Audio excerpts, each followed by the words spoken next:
So here I've got an outlet that's, or a receptacle box or whatever, that's recessed too far in. Here I've ground out this drywall texture.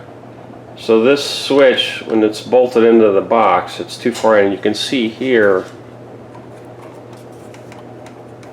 that box right there should be over here with the drywall. It's way too far in. So long before I got this house, someone mounted that box incorrectly. So the question is, how do you fix that? Because it's got to come out. Well, one thing is you could tear up that whole wall there, pull that box out, mount it correctly, patch it all up.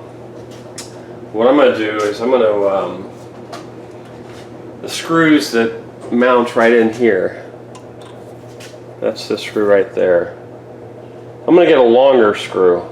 It's going to reach farther into where the threaded metal box is.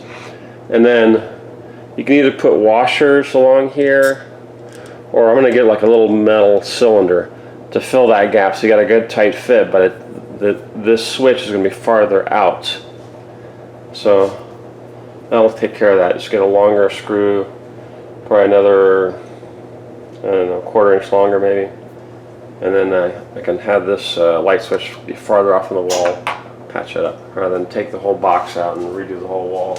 So now I got that thing in there. I put a spacer right in there. There's a nylon spacer there. And I mudded that up with texture, so now got a good fit, that outlet there.